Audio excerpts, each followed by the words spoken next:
you're okay today? No, I'm really not. I've been really sick, and today I was in bed probably all the way up until about 5 o'clock.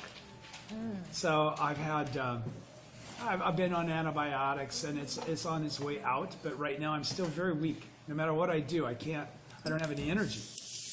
So, excuse me if I don't seem like I have any energy, but I really don't. So hopefully this activity tonight will bring me back up to speed. We've been making steady progress and some challenges in our work, and it's all going well. Everything's going well. So like I said last week, one of the big sanchoshimas that will always hit you is illness. That's the one thing that can take you out. That's the one thing that can make it very difficult to chant. Regardless of your faith, you just don't feel well. Yeah. You know, you don't feel well. You're like sitting in the chair and you're chanting Daimoku, but you're feeling like, God, I want to go lay down. And that's just a reality of life, that Aishonin had to deal with that as well. He didn't feel well quite often, especially toward the end of his life. So it just so happened that, I had prepared a lot last week and then didn't get to it. And then all afternoon I kept thinking to myself, I got to get up. I don't even know where we're at. I don't even know what we're taught. What am I? And then I realized I didn't do anything. And then just before you all got here, I realized I already did it all last week. So it's all set up. All right, so we're going to talk today. Hey, Scotty. Good morning. Hi. Good morning. Hey. Morning. Go get your coffee. Today we're going to start with chapter 13 Yeah. of the Heart of the Lotus Sutra. And this particular chapter is going to talk about a particular subject that I'm then going to, four points of reference just to show you how often it's mentioned in various forms, what it really means, and how important it is to your practice over the long haul. All right? Okay. So, everybody ready? Yep. We will commence reading on page 181, chapter 13 of the Heart of the Lotus Sutra by Daisaku Ikeda. And this meeting's dedicated to my wonderful wife, who allowed me to get the rest for me to even be able to sit here, because otherwise I was going to cancel. Okay, so Jiju Zerai Gajo Zaishi Shaba Sekai Seppo Kyoke Yako O Yo Sho Yakusenman no Kanayu Ta Azo Giko Kotori Shujo. Is that close? Oh, that a long time ago. Ever since then, I have been constantly in this saha world, preaching the law, teaching and converting. And elsewhere I have led and benefited living beings in hundreds, thousands, 10,000s, millions of nayutas of asamyak of lands. Okay, so this is from chapter 16 of the Lotus Sutra, right? Yeah. President Ikeda's lecture says, he says, Shakyamuni first says that Shakyamuni first says that since attaining Buddhahood in the remote past, he has continually been preaching the law and instructing people in this saha world. In essence, he is saying that the saha world is the pure land where the Buddha dwells eternally. Now, is this what he's been saying up until the Lotus Sutra? No, all the provisional teachings up until now have described the Buddha land as being a separate place in some far distant, space, and it's all Buddhas. It's just like, it's almost like heaven. Okay, it's a 10th world. It's a 10th world place. In essence, he is saying that the saha world is the pure world where the Buddha dwells eternally. What do we call that? Pure world where the Buddha dwells eternally. What do we call that? What's the term for that? No? The land. Nevada? The place where the Buddha dwells eternally, where he preaches the law. The pure land where he preaches the law is not a pure land, 10th world land. It's the... What is this world called in the teachings of Shakyamuni? The saha world, right? Endurance, right? Yeah. Okay. He now reveals that the saha world is actually the land of eternally tranquil light. Yeah. Okay, that's the key. That's the term I'm looking for. The land of eternally tranquil light. What is the land of eternally tranquil light? Besides the Buddha land. Besides the saha world. Yeah, the same. They're the same. Yeah. So, but what is this land of eternally tranquil light? You say they're the same, but are they the same? Are they experienced as the same? They're the same in terms of practical reality, but are they the same to the person experiencing the saha world versus the land of eternally tranquil light? If I live in both and they're both the same, do I experience the same thing? No. Absolutely not. What do I experience? When you enlightened, I'm enlightened, right? Then you I'm awakened. Now, Yeah. again, I live in Yeah. the 9 worlds. I live in the 9 worlds. I'm awakened. That's the 10th world state, yes, right? yes. So, by virtue of being awakened to the 10th world, I now perceive the truth of the saha world Yeah. as not being a place of endurance and shit, but being a place where everything is actually covered gold. Everything, I rub it off, I look at it more closely with my Buddha eyes, and I see it's really golden. Yeah. Okay? It changes my whole perception of the environment. All right? Yeah. So, that's the whole idea here, right? There's the land doesn't change, the life condition of the individual changes. Yes. All right? Yes. So, he says, in essence, he is saying that the saha world is the Pure Land where the Buddha dwells eternally. This is a revelation of truly immense significance. As President Toda put it, Shakyamuni at this point turns Buddhism completely on its head. Why?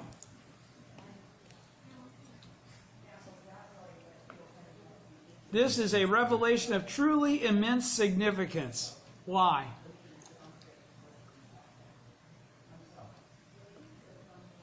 It's not a place. it opens a new page. It opens a new page, but what does it open a new page saying? We are If in you- That everyone in the saha world is Buddha. yeah. Right? Right. Yeah, because it's Exactly, right. So this turns the whole Buddhism on it, as President Toda said, this turns Buddhism upside down, Yep. Yep. completely on its head. Why? Because for the first time, now we're getting into the 16th chapter, the lifespan chapter. What is the significance of the lifespan chapter? It reveals the eternity of life, right? Yeah. By virtue of that eternity of life, our nature, original state, is that of Buddhahood. Yeah. Okay?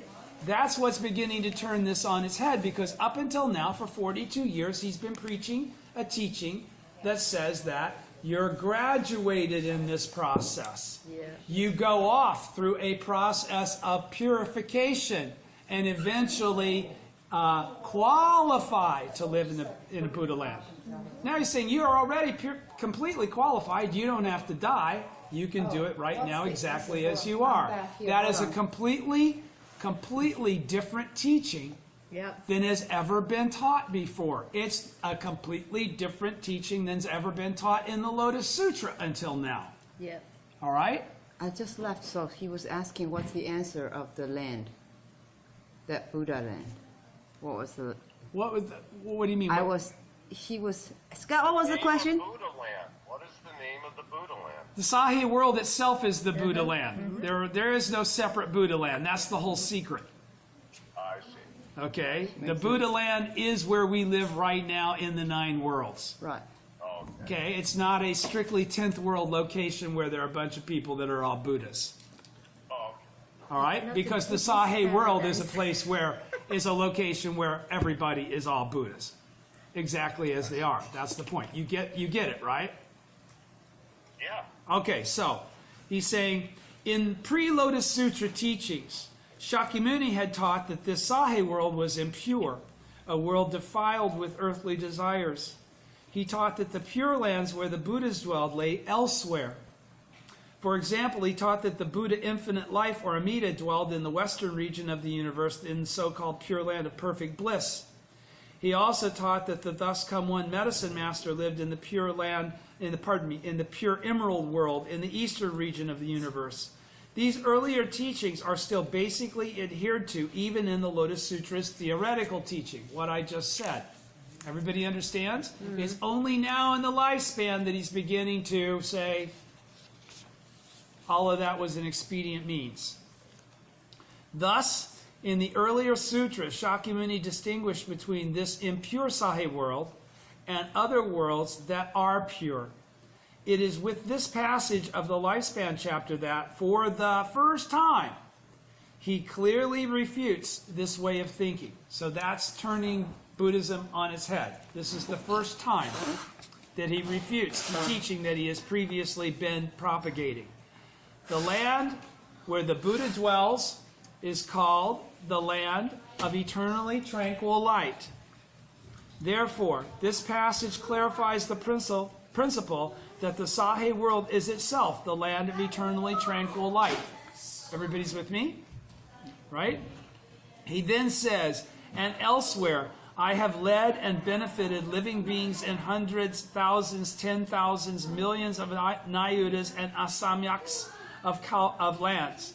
In other words, Shakyamuni, who attained enlightenment in the remote past, has been guiding beings in countless other lands outside the saha world. This indicates that the Buddhas in other lands are transient projections or emanations of Shakyamuni. In the opening of the eyes, Nichiren says, when Shakyamuni Buddha revealed that he had gained enlightenment in the far distant past, it became apparent that all the other Buddhas were emanations of Shakyamuni. In the earlier sutras and the theoretical teaching of the Lotus Sutra, he called the regions of the 10 directions pure lands and spoke of the present world as an impure land. But now, in the lifespan chapter, he has reversed this, revealing that this world is the true land and that the so-called pure lands of the 10 directions are impure lands, mere provisional lands. All right? Does everybody understand that? Okay. Does everybody understand that? Let me say it again so you do understand it. When Shakyamuni revealed that he had gained, Nichiren, in the opening of the eyes, okay, so this is Nichiren clarifying this, paraphrasing this. When Shakyamuni revealed that he had gained enlightenment in the far distant past, which is the first time he did that, is just now in the lifespan chapter, right? Right. But good men, it has in fact been immeasurable, yada, yada, yada, yada, since I in fact, right? Yeah. It became apparent that all the other Buddhas were emanations of Shakyamuni. Now, what's he talking about there? He's saying all the other Buddhas. Where did all these other Buddhas come from? Shakyamuni's stories. Shakyamuni's Right. Again, these are not dudes that just like buzzed in and said, hey, what up? All right? These are all entities that appear for the preaching or are actually part of the story. Right. All right? And so he's saying that, and why was it necessary for them to be there? Why couldn't Shakyamuni have just sat down and started telling all this stuff without any of these other entities appearing or qualifying anything? Mihirochana, Vasravana, Medicine Master, all these people that attended the ceremony in the air, all the four heaven, everybody was there, right? Everybody was at the assembly. So what's the significance of this lifespan chapter now that negates the necessity of all of them were there to qualify that these other areas existed and what the beings from those worlds were like? All right? The world of animals. Don't forget, when we start, we're starting about all separate worlds, right? The 10 worlds are separate.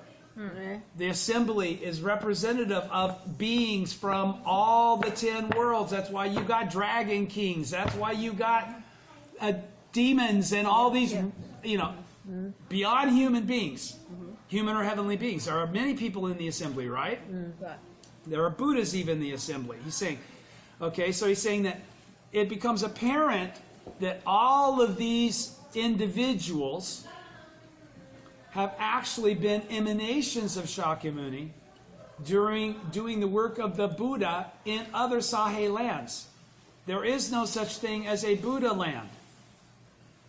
Shakyamuni has just qualified that. Let me read the whole paragraph again. What he's basically saying is that he is revealing that all of his previous teachings have been expedient means. He is revealing that all of his previous teachings are to be considered now provisional. Okay? They were to prepare and awaken oneself to the teaching he is now laying down. That's why he now says, now honestly discarding expedient means. All right?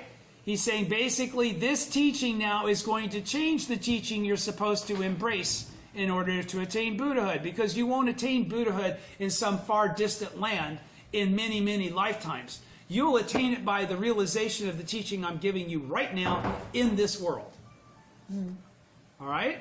So, let me say it again. Okay. When Shakyamuni Buddha revealed that he had gained enlightenment in the far distant past, it became apparent that all the other Buddhas were emanations of Shakyamuni that he had been talking about, that he had introduced to the assembly for the first time, that he had put into the storyline. Okay?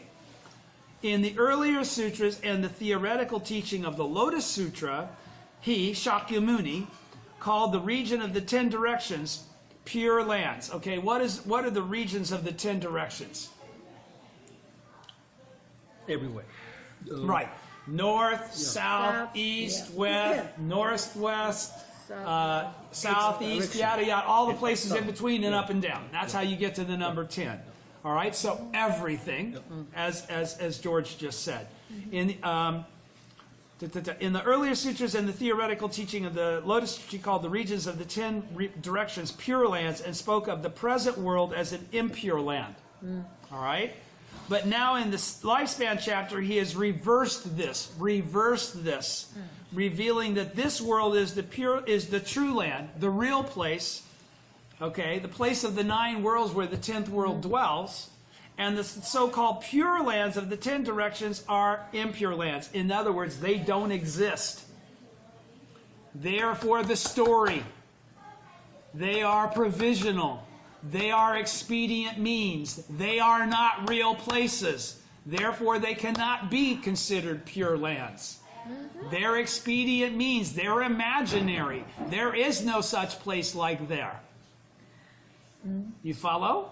Yeah, but Okay. that's, yeah. Yeah? So he has immediately torn down all of the teachings that he's been teaching up to that point in time and is now reversing himself completely. So, but you have still some schools like Pure Land that are teaching about the provisional teachings, the expedient. The provisional teachings are So- all to be rejected at this point in time. You have to understand. But why there are some schools that still teach that? Because they don't. Because they don't believe in the Lotus Sutra. Yeah, they don't. This is the whole point. Yes. Okay, they're holding on to the provisional teachings because they have teachers that say that the provisional teachings are correct. That one attains Buddhahood in this far off way. They have provisional teachers that say the Lotus Sutra ranks 3rd behind the Mahavajrana Sutra. Why? Because we got all these cool little signs. We know all this shit nobody else knows. We know magic. Oh. Yeah. Okay? The precepts are all going, well, yeah, but that means you could do... you've got to do all these little things exactly this way like I do. You've got to be pure like me. Yes. If you don't do all the things that I do that are written down in the little box, then you could never be a Buddha. That's not based on life condition. That's based on bullshit. All right? All of the teachings that are provisional teachings are based on bullshit. You must understand that. There are pure aspects to them. There are correct manners of thought embraced in them. But are they the truth? No. Up until now, was there a statement by Shakyamuni saying that they're not the truth? No. No. Now is there a statement by Shakyamuni saying they're not the truth? Yes. Right. Absolutely. So it's the Buddhist teaching in the Lotus Sutra that says those teachings are to be discarded. So it's as if they ignore the Lotus Sutra. They ignore the Lotus Sutra, where Shakyamuni says, embrace the Lotus Sutra. This is the first time I'm telling you the action. Is it a lack of study that makes them do this, stay there and not go there, the next step? You know what I mean? I know what you You know mean. how little kids, they go to school, they learn how to jump, they think I they mean, are you go king of first the grade, world. second grade, seventh grade. again, Do you go to... You should she go there. wants to save all these academic friends. She wants something that they can read that will countervail their prevailing thought, and that's not going to happen. Ask The them to fact, read no, this. and I'll tell you why. Is it up to their academic mind to figure this out? No. Is it about reading the frickin' book that takes them there? No. Is it reading Shakyamuni said that, and then suddenly they know it? No. No. It's your karma. Correct karma teacher, flow. correct teaching. It's all karmic. Yeah. Why do they ignore the Lotus Sutra? Because they slandered the Lotus Sutra. That's why they've become blind to the Lotus Sutra. That's the karma of slandering the Lotus Sutra. You no longer have the capacity to perceive the truth of the Lotus Sutra. Right. Therefore, you go through another provisional life. Yes. You never awakened the 10th world. You never got close to it, even though you thought you were studying all that time to get there. You slandered the law. So they are slanderers. Oh, absolutely. That's not my opinion. It's Shakyamuni's opinion. I'll read all of this is in the Lotus Sutra. The reason that Daishonin could be so radical like me, they talk like this in this vein, get so excited, it's already there very clearly. He's not making up anything. And then it was clarified very clearly by Tentai. And then the commentary was even further embellished and understandable by Myolo and Changan and Myolo and Dingyo. And it was the arrogance. What are they getting for having their own schools? What do they get out of becoming Tentai Lotus Sutra people? No coin. No coin. They no longer now lead their own sects, do they? They no longer get the alms for their own temples, do they? What is their incentive? Do you think they're true seekers of the way? Nietzsche is laughing his ass off at them, saying they are absolutely not seekers of the way. They're hypocrites. They're evil. They could give a shit about leading people in the wrong direction, the wrong path. They want to stay in power. That's why they're called the three powerful enemies. And I'm going to get to that in a minute. Everybody with me? Yes. Boy, I guess I feel better than I did when I started. Nature medicine. Okay, this is the medicine I needed. All right, so everybody understands that paragraph then, correctly? Yes. Right? All right, so then President Ikeda goes on. And this is from page 251, so this would be, hang on. The quote was from the opening of the eyes. I guess that's what I already said. It says in the beginning. I'm going to re-quote the opening of the eyes in a minute. The saha world is the true land where the Buddha who attained enlightenment in the remote past carries out boundless activities and leads all people to happiness. Who is that? This saha world is the true land where the Buddha who attained enlightenment in the remote past carries out boundless activities and leads all people to happiness. Who is that? Bodhisattva of even worse. That's each one of us. Yes. Yeah. Okay? Accordingly, if we were to seek a pure land, that's why, see, he's talking about us. Yeah. Accordingly, if we were to seek a pure land apart from this saha world, then we would be seeking an ephemeral land outside of the true land. Our efforts would be in vain. It would be as though we were seeking a shadow or apparition because it doesn't actually exist. It's just like the purity, the pure person, I'm always happy. I'm never, this vision of Buddha like some, extraterrestrial cool person. That's bullshit. Show me a Buddha that's that way and I'll show you a professional actor. I'll show you somebody that's being disingenuous as to the life condition that they actually possess. They have no passion at that point in time. How could you be a Buddha with no passion? Impossible. All right? Why in the earlier sutras did Shakyamuni discuss lands of tranquil light existing apart from the saha world? Why did he set all this up? He did so to arouse a seeking mind in people caught up in the desires of secular life. The lands of tranquil light taught in the earlier sutras were no more than expedient pure lands. Everybody clear on that now, right? Yes. He taught them as a little carrot in front of the donkey. While you're still figuring out, let me give you a dream. Let me give you heaven that you can aspire to and think maybe you'll get to a point where you never have to do shit anymore and you'll be handled and that'll be it.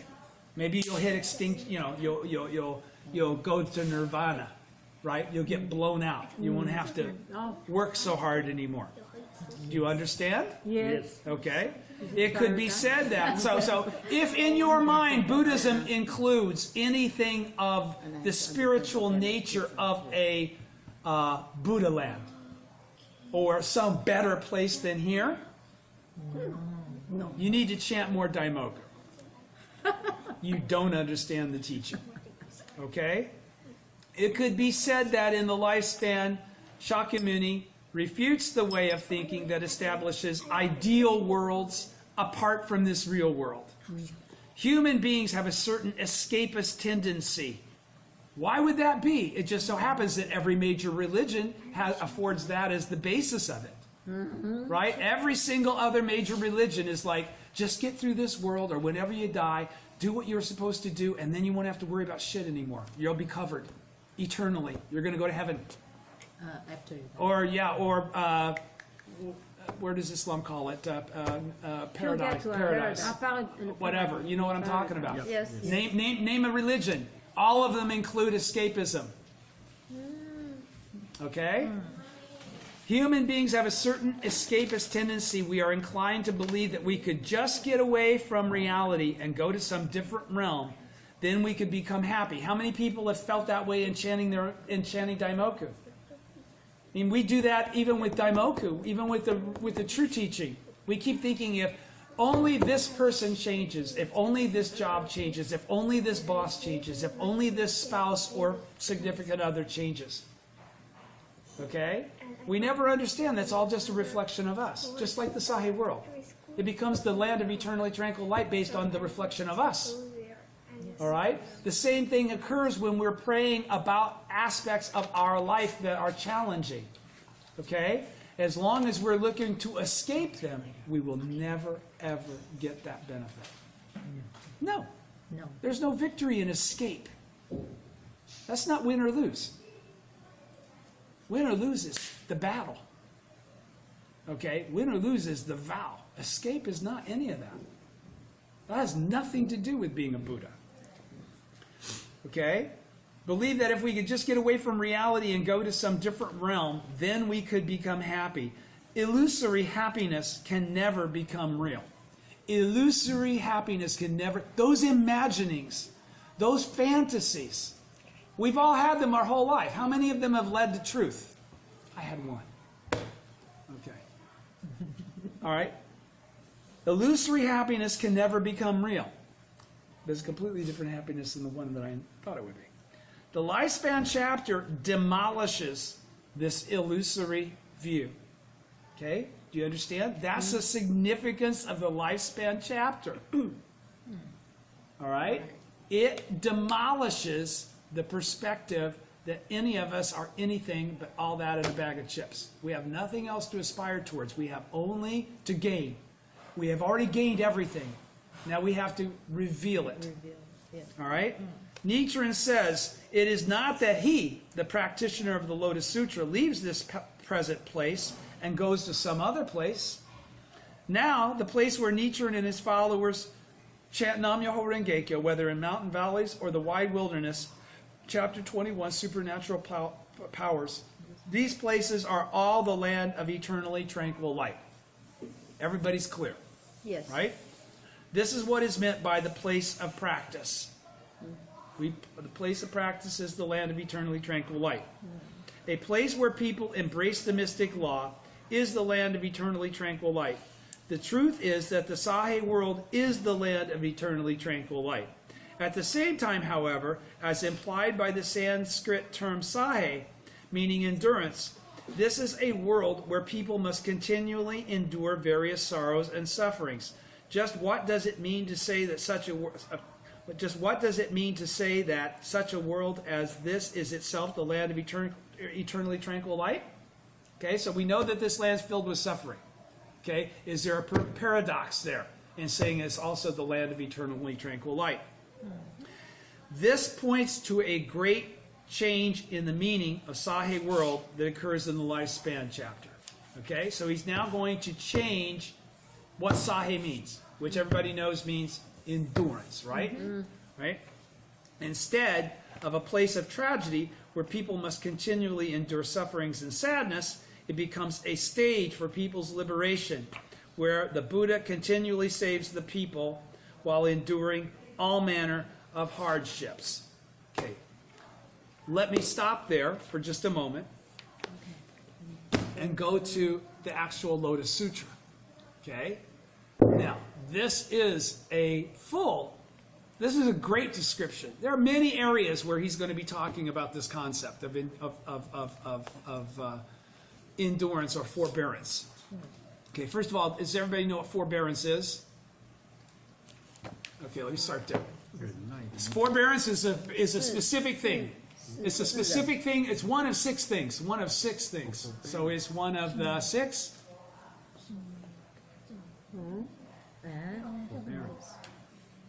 from provisional Buddhism. These are 6 things that we automatically get without having to do them. By chanting Nam Myoho Renge Kyo and practicing the correct teaching. What is that? Those are 6 things called 6 paramitas, right? 6 paramitas. 6 paramitas. So let's first of all, let's talk about the 6 paramitas so we understand that. Forbearance is one of those, and then I'll get into something else here. All right, so 6 practices required of 6 paramitas, of which forbearance is one. 6 paramitas, 6 practices required of Mahayana Bodhisattvas in order to attain Buddhahood. The Sanskrit word paramita is interpreted as perfection or having reached the opposite shore. So this was the whole idea of perfecting oneself through the process of lifetime after lifetime that's already in the provisional teachings, right? All right. I.e. to cross from the shore of delusion to the shore of enlightenment. The 6 paramitas are almsgiving, which includes material almsgiving, almsgiving of the law, and almsgiving of fearlessness, meaning to remove fear and give relief. 2, keeping the precepts, shila.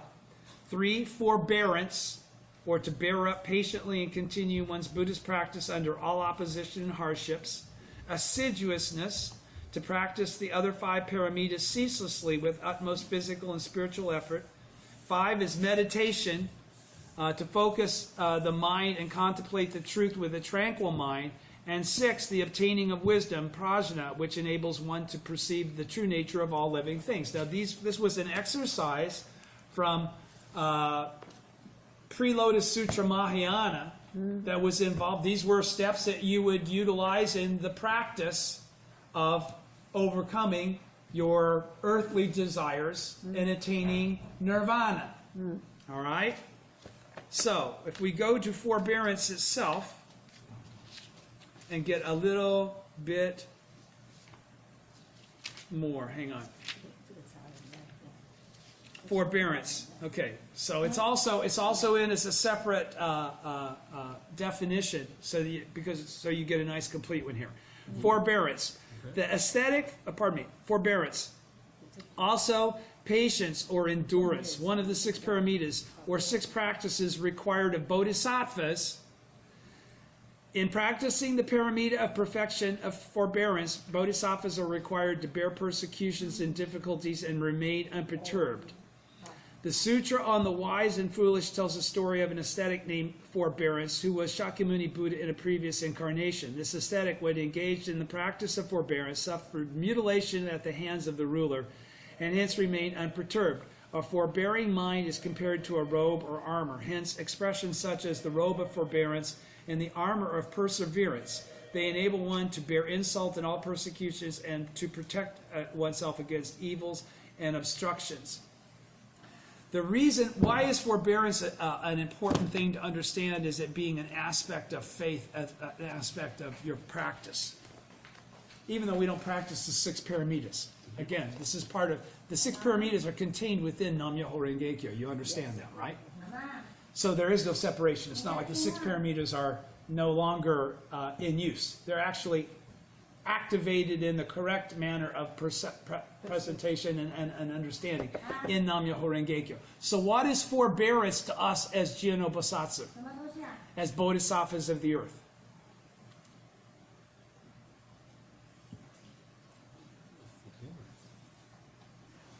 What is forbearance? Let me go to the Lotus Sutra. First of all, I'll go to the Lotus Sutra and talk about serious forbearance.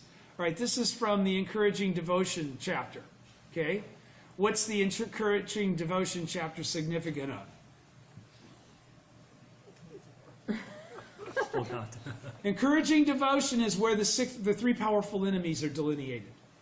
Okay? And this very famous rhyme part, I don't know. This is prose. What's this part called? Verse? Whatever. Verse. Okay. So this is the bodhisattvas in the assembly speaking to Shakyamuni after he's asked him to make a vow to propagate the law in the latter day. Okay? He says, "We beg you not to worry. After the Buddha has passed into extinction in an age of fear and evil, we will preach far and wide. There will be many ignorant people who will curse and speak ill of us, and will attack us with swords and staves, but we will endure all these things." That's forbearance. All right?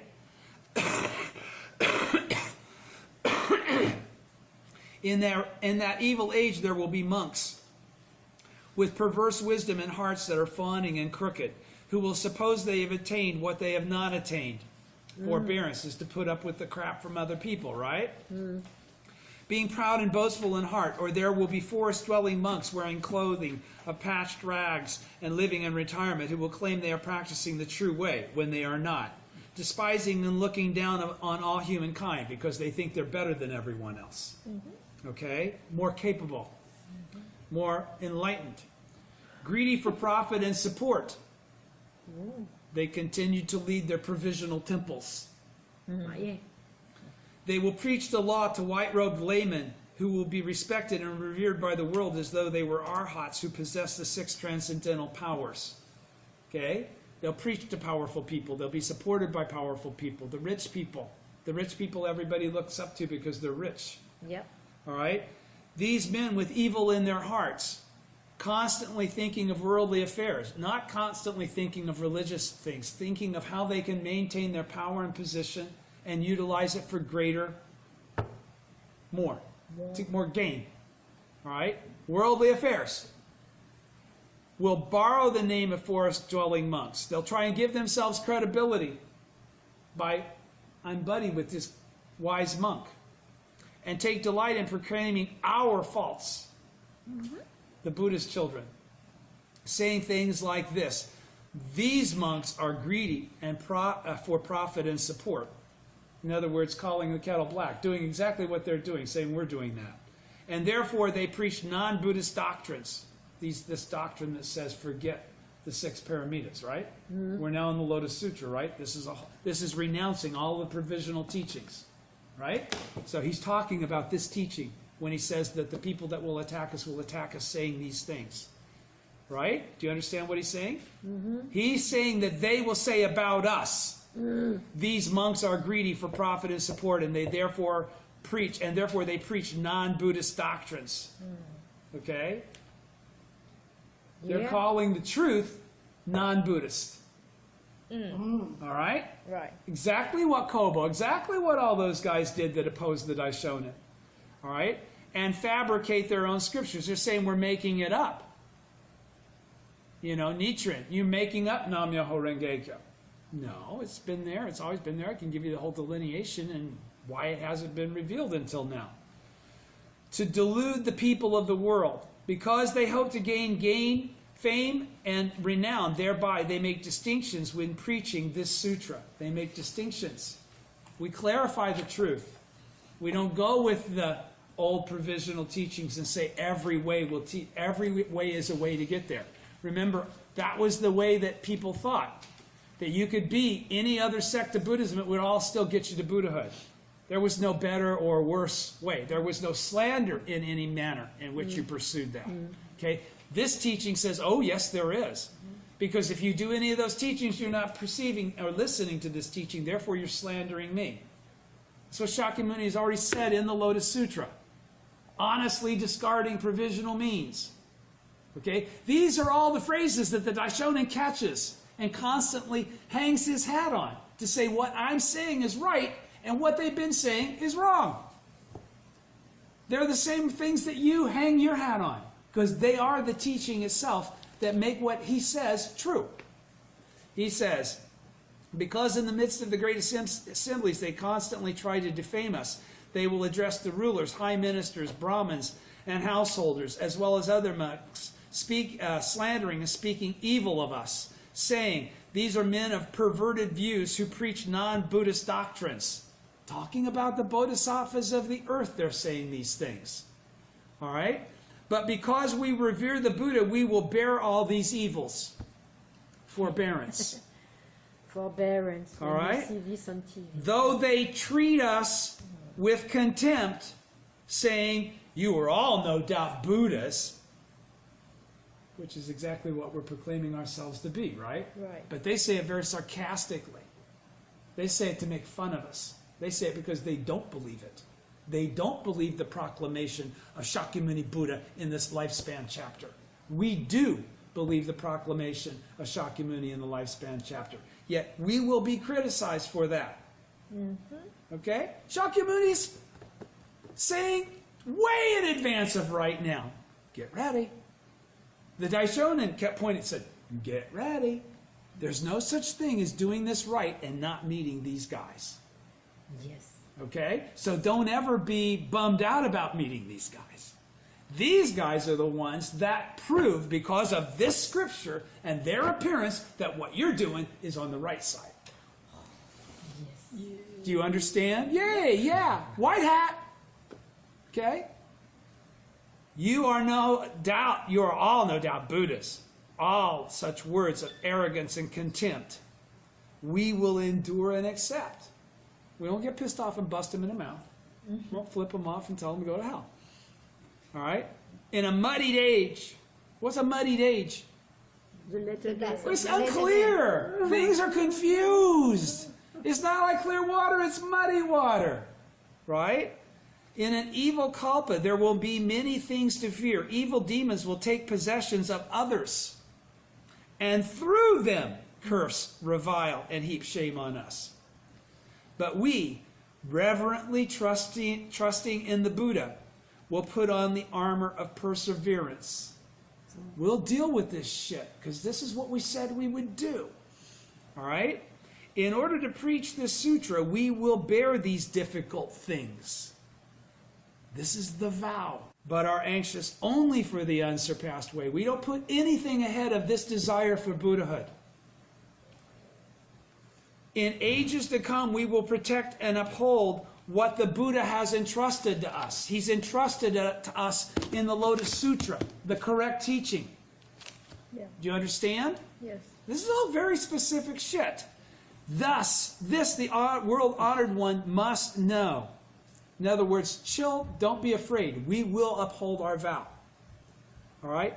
The evil monks of that muddied age, failing to understand the Buddha's expedient means, the evil monks of that muddied age, that unclear, topsy-turvy time, failing to understand that the Buddha's expedient means, not perceiving that those previous provisional teachings were to be discarded. How he preaches the law in accordance with what is appropriate. That he had preached those then because it was appropriate then, but now it's no longer, and so he changes the teaching to the true teaching. All right? We will confront,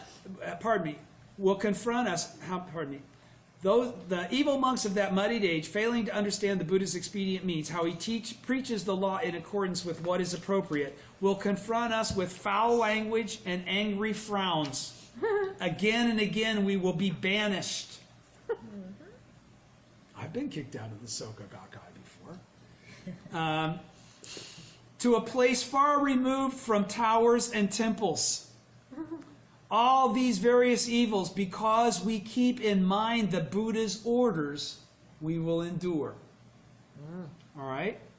If in the settlements and towns there are those who seek the law, we will go to where they are and preach the law entrusted to us by the Buddha. We will be envoys of the world-honored one, facing the assemblies without fear. We will preach the law with skill, for we desire the Buddha to rest in tranquility in the presence of the world-honored one and the Buddhas who have gathered from the 10 directions. We proclaim this vow. The Buddha must know what is in our hearts.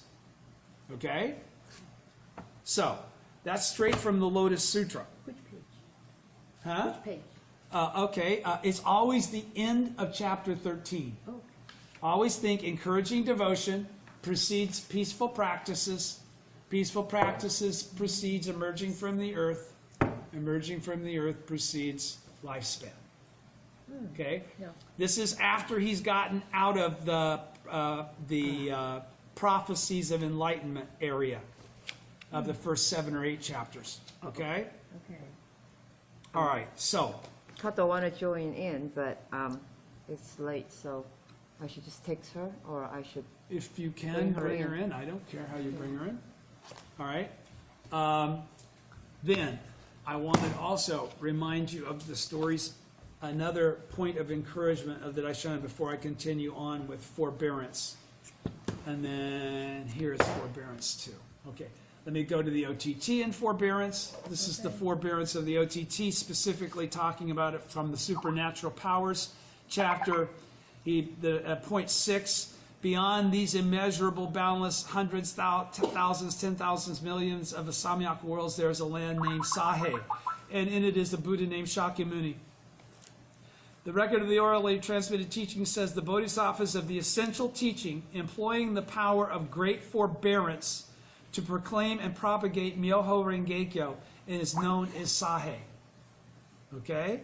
Did you hear that?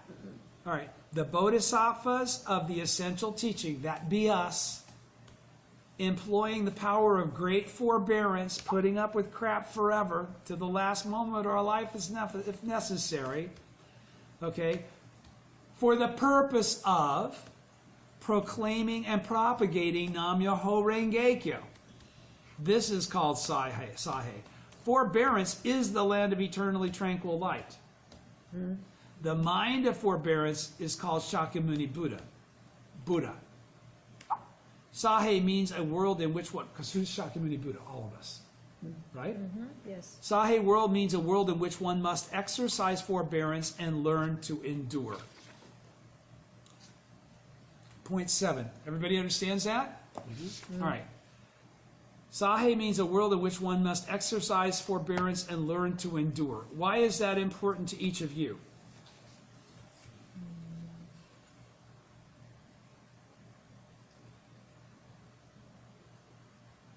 Sufferings. No. There is no suffering in the land of eternally tranquil light. Oh. It's a perception, right? If you view what could be viewed as suffering from the perspective of forbearance of the 10th world, it's no longer perceived as a hardship or a suffering, right? It's perceived as a fact of life that you are going to continue to plow through as you continue on the path to fulfilling your mission in this lifetime. Okay, why is it important? Why is forbearance important to each of us as practitioners?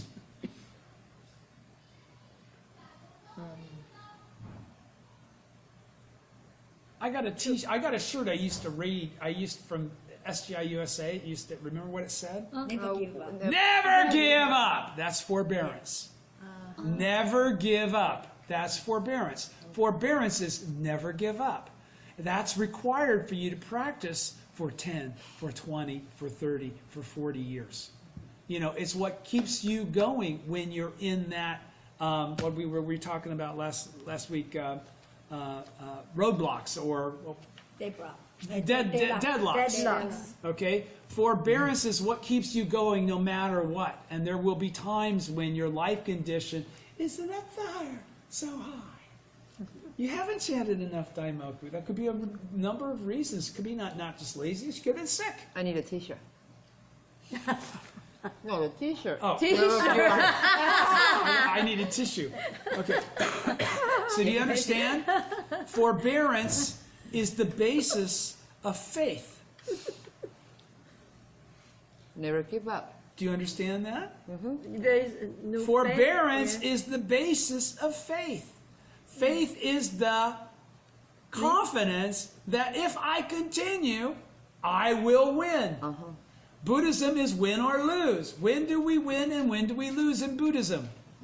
We always win when we continue. We always lose when we don't. Right. Okay? Right. Right. Okay, that's why the Daishonin... That's the truth of life. That's the truth of life. That's why the Daishonin says That's why we study. It makes sense. so It's clearly... so accurate. So clearly in the opening of the eyes, and so I wanted to give you another example. Okay, so forbearance. I've got forbearance out of the Lotus Sutra, out of the OTT, out of the dictionary. Okay, what? We got 4 more minutes. I don't care how much time I have. I have as much time as I want to take. Although this is from the opening of the eyes. Again, what is he saying? When I get done with this, tell me what he's talking about. Okay. Although I and my disciples may encounter various difficulties, if we do not harbor doubts in our hearts, we will, as a matter of course, attain Buddhahood. Do not have doubts simply because heaven does not lend you protection. Do not be discouraged because you do not enjoy an easy and secure existence in this life. Right. This is what I have taught my disciples morning and evening, and yet they begin to harbor doubts and abandon their faith. Foolish men are likely to forget the promises they have made when the crucial moment comes. Forbearance. Forbearance. It's the name of the game. You want to practice 42 years? Forbearance. Learn that the vow means something. The vow is not something you can go back on, even if you have to die to do so. When you took that vow is not reversible. There is a big repercussion if you took the vow and then you go, this is just too hard, I gotta quit. You may not quit. May I say it that clearly? You may not quit. You are not allowed to quit. Mm-hmm. To quit is a huge, great slander. Why? But it's to be Because upside the blessing of having even met this teaching, so let alone to have adopted and incorporated it into your life and have been able to find the life of Kuan Ganjo in the 9 worlds of your existence, to turn your back on that for any reason, no matter how difficult it is a great slander. That's like somebody giving you all the fortune and treasure of a major world system, and you go, blow your nose on it. That's why you can't give up. Do you understand? It's that serious. Being a bodhisattva is being a Buddha. It's not casual. It's not by chance, and it's not your volition to give up or not give up, and there's no repercussion. But it is simple. Because if you understand, you will never quit. But if Exactly. you don't understand, you will quit. Exactly. Okay. If you're awakened, you don't. That's why I haven't. You're correct. You're absolutely It's correct. an understanding. But not So- everybody always perceives themselves as the Buddha. Okay? And not everybody can deal with, not everybody practices for the right reason. No. Okay? Yeah. Understand, difficulties are part of the program. All right? Forbearance, that's why forbearance is required. Okay? Since difficulties are 100% going to definitely happen, forbearance 100% definitely got to be there in order to deal with them. Do you understand? Okay. Oh, I will continue to read for just a little bit more. Where am I? Okay. He then says, opening of the eyes. Okay. This Sahe world is the true land where the Buddha who attained enlightenment. This is the bottom of page 182. This Sahe world is the true land where the Buddha who attained enlightenment in the remote past carries out boundless activities and leads all people to happiness. Right? Everybody understands that? Okay? Accordingly, if we were to seek a pure land apart from the Sahe world, we would be seeking an ephemeral land outside of the true land. Our efforts would be in vain. It would be as though we were seeking a shadow or apparition. Why in the earlier sutras did Shakyamuni discuss lands of tranquil light existing apart from the Sahe world? He did so to arouse a seeking mind in people caught up in the desires of secular life. The lands of tranquil light taught in the earlier sutras were no more than expedient pure lands. It could be said that in the lifespan, Shakyamuni refutes the way of thinking that establishes ideal worlds apart from this real world. Human beings have a certain escapist tendency. We are inclined to believe that if we could just get away from reality and go to some different realm, then we could become happy. Illusory happiness can never become real. The lifespan chapter demolishes this illusory view. Nichiren says, it is not that the practitioner of the Lotus Sutra leaves this present place and goes to some other place. Now the place where Nichiren and his followers chant Nam-myoho Renge-kyo, whether in mountain valleys or the wide wilderness, Chapter 21, Supernatural Powers, these places are all the land of eternally tranquil light. This is what is meant by the place of practice. A place where people embrace the mystic law is the land of eternally tranquil light. The truth is that the Sahe world is the land of eternally tranquil light. At the same time, however, as implied by the Sanskrit term sahe, meaning endurance, this is a world where people must continually endure various sorrows and sufferings. Just what does it mean to say that a world such as this is itself the land of eternally tranquil light? This points to a great change in the meaning of Sahe world that occurs in lifespan. Instead of a place of tragedy where people must continually endure suffering and sadness, it becomes a stage for people's liberation, where the Buddha continually saves the people while the Buddha endures all manner of hardships. Why? Because he can't be separate from that saha world where the people are suffering all manner of hardships. Therefore, he jumps in and says, this is a piece of cake. This isn't suffering to me. Let me show you how to make it not suffering to you either. I'll be just like you. I'll experience exactly what you experience, yet I will still achieve the world of Buddhahood, and I will continue to encourage you that you can too. All right? It makes us the same as everybody else we're trying to help improve. From the deepest standpoint, Shakyamuni, who attained Buddhahood in the remote past, is not the only one active on this stage. As I have already explained, the implicit meaning of attainment of Buddhahood in the remote past is for us to return to the life of beginningless time. Citing the sutra passage, ever since then I have been constantly in this saha world, preaching the law, teaching and converting. President Toda said, this indicates that the great universe itself equals the Gohonzon. Since the beginningless past, the life of Nam-myoho Renge-kyo has existed together with the universe. When we base ourselves on the life of beginningless time, the saha world becomes the universe. Everybody with me? It becomes a great stage on which we can freely take action. When we embrace the mystic law, we open up within ourselves the great life of beginningless time. We all become Buddhas. Then we ordinary people can manifest our true identity of Buddhahood as champions with a mission to dedicate our lives to people's liberation, their attainment, all right, while calmly enduring the difficulties of the saha world. Maybe not always so calmly, but enduring the difficulties, okay? The way of life of a courageous bodhisattva of the earth lies in diving headlong into the most difficult situations, embracing those experiencing the greatest suffering, talking to and protecting friends. Through it all, we create a revolution of hope, a revolution toward the understanding that the saha world is itself the land of eternally tranquil light. When we lead such a way of life, our spirit shines. All right? I'll continue to read to the next heading. Nichiren says, the bodhisattvas of the essential teaching employing the power of great forbearance. I'm on page 184. I'm only going to read to the top of 185. Nichiren says, the bodhisattvas of the essential teaching employing the power of great forbearance to proclaim and propagate Nam-myoho Renge-kyo is known as saha. All right? And it's endurance. Right? Because we're Buddhas. We could be doing something else, but we have too much compassion to be. This is what we love to do. Forbearance is the land of eternally tranquil light. The mind of forbearance is called Shakyamuni Buddha. OTT, I just read it. To propagate the mystic law as bodhisattvas of the earth with the great power of forbearance based on the boundless life of Nam-myoho Renge-kyo is truly saha, or endurance.